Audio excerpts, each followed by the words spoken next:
দর্শক, আমি দাঁড়িয়ে আছি নারায়ণগঞ্জে ২৫০০ থানার এই থানায় অভিযোগ উঠেছে গণ অধিকার পরিষদের এক নেতাকে মারধরের অভিযোগ উঠেছে।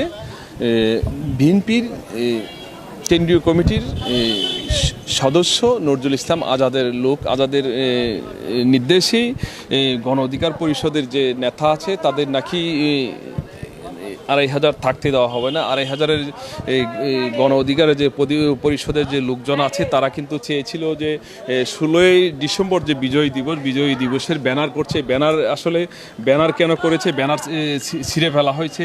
এই বিএনপির যে মাহমুদপুর ইউনিয়ন বিএনপির মাসুম শিকারীর নির্দেশে কিন্তু এই ব্যানার কিন্তু ছিঁড়ে ফেলা হয়েছে এই গণ অধিকারের পরিষদের। এবং এই গণ অধিকারের পরিষদের যে নেতা আছে এই নেতারা কিন্তু আসলে এই মাসুম শিকারীর লোকজন কিন্তু আসলে মারধর করছে।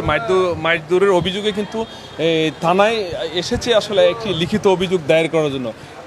তখন এই লিখিত অভিযোগ দায়েরের সময় কিন্তু আমাদেরকে পেয়ে কিন্তু তারা আসলে মনের যে একটা জোর, মনের যে একটা শক্তি পেয়েছে আসলে যে গণমাধ্যমের উপস্থিতি পেয়ে তারা আসলে কিন্তু গণমাধ্যমের কাছে কিন্তু তারা অভিযোগটি করেছে যে মাহমুদপুর ইউনিয়ন বিএনপির যে সভাপতি মাসুম শিকারী কিন্তু বলেছে যে এখানে বিএনপি ছাড়া আর কোনো দল থাকবে না, গণ অধিকার পরিষদ হোক আর যাই হোক কেউ থাকবে না, একমাত্র আজাদের নেতৃত্বেই চলবে ২৫০০-এর বিএনপির রাজনীতি, এমনটাই আমাদেরকে জানিয়েছেন। এর আগে ওনাকে একটা হুমকি দামকি দেওয়া হয়েছে। তো আমরা এই সেনাবাহিনীর কাছে যাই, সেনাবাহিনীর কাছে একটা লিখিত দিয়ে আসি। সেনাবাহিনী আসছে, ওদেরকে বুঝে বলছে যে এই সমস্ত কার্যক্রম যাতে না করা হয়। কিন্তু তখন হুমকি দামকি ইদানিং মনে হয় ১ মাস যাবৎ কোনো কিছু বলা হয়নি। আজকে যে মারধর করা হয়েছে ২০-৩০ জন একটা টিম নিয়ে ১৬ ডিসেম্বর উপলক্ষে। কি কারণে মারধর করেছে? ১৬ ডিসেম্বর উপলক্ষে আমাদের কিছু পোস্টার আর ব্যানার লাগানো হয়েছিল।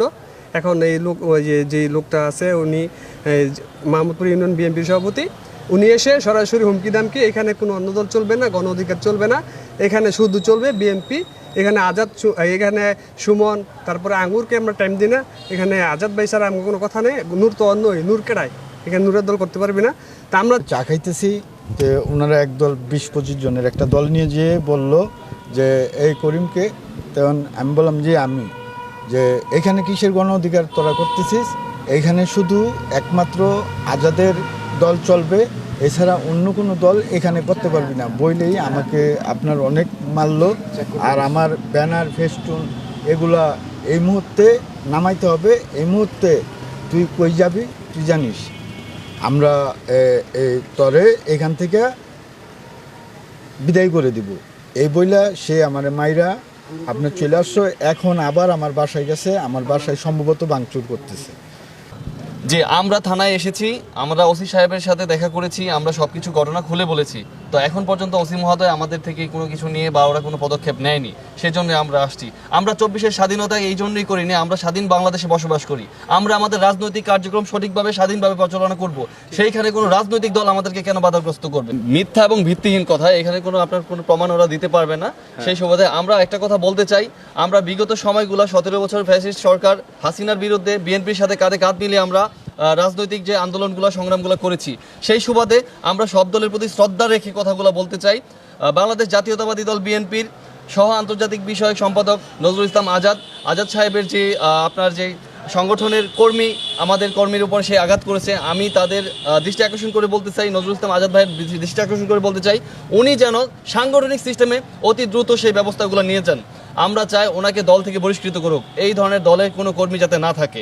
আমরা সেই বিষয় তাদের কাছে আমাদের এই বিনীত আবেদন থাকবে, তারা যাতে দ্রুত এই পদক্ষেপগুলো নেয়। এইরকম যদি ঘটনা ঘটে তাহলে আমরা কিন্তু আমাদের জেলা প্রশাসক থেকে শুরু করে সর্বোচ্চ পর্যায়ে আমরা কিন্তু সেই ব্যবস্থা নিয়ে নিব ইনশাল্লাহ।